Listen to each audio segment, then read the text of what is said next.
Hello everyone, I'm going to do another analysis video. This one is about an incident that occurred at EMR's Western Wars game in 2012.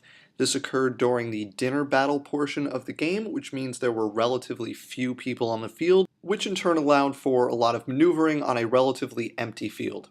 In this video, red indicates my team and blue indicates the opposing team.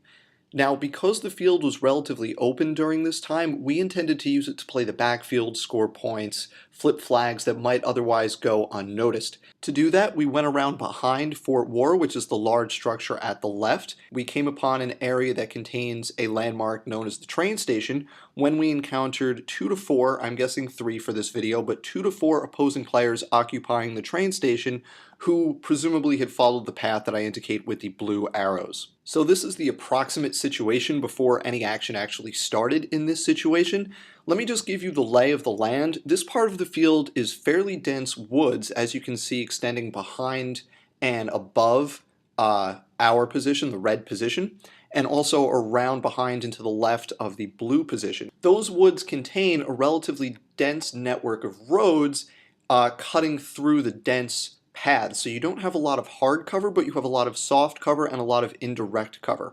There's one of those roads that runs along the bottom of that clear area, actually runs in a straight line between the red and blue positions in this situation. Now below and to the left in that clearing, you don't have a lot of dense woods, but it's actually not contiguous with the pathway that both sets of players are on, because there's a rise going from where the players are on that roadway down into the left, and it's sufficiently high that you can't see up onto that little plateau behind the fort unless you go up that rise a considerable distance. It's probably a 15-foot elevation change.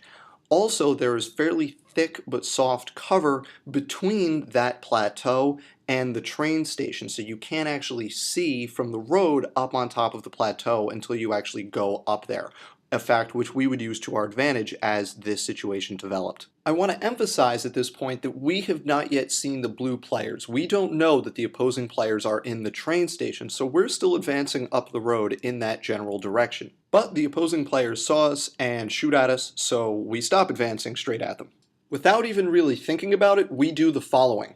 I'm in the middle, so I stay put. My teammate to my right bumps out down those paths into the relatively dense woods to our right, while the teammate to the left actually goes up that slope and around the soft cover to move in a concealed fashion to the opposing right flank on top of that plateau behind that soft cover that provides an excellent level of concealment. We're now in a fairly strong position, and the opposing players may or may not know about our teammate that went out to my right, but they definitely don't know about the teammate that went up to the left.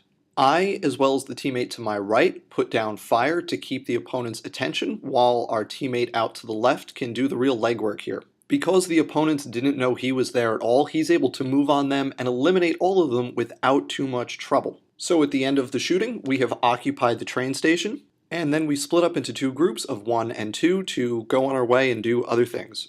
So here's the overview of the whole little operation.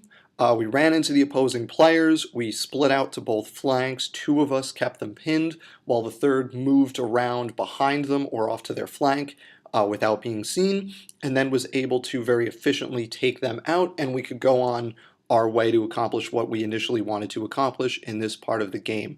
There are very few things we did wrong here. I think the biggest thing that we should not have done was actually at the end when we split up into a group of 1 and a group of 2, because the reason we were so successful in this particular instance is because we had 3 players and were able to split up and maneuver, and when you only have 2 players or are a single person, you are unable to do that, so wiser to stay together at the end of all of this. But the actual situation itself, we executed very well. That's it for this action analysis. Thanks for watching. See you next time.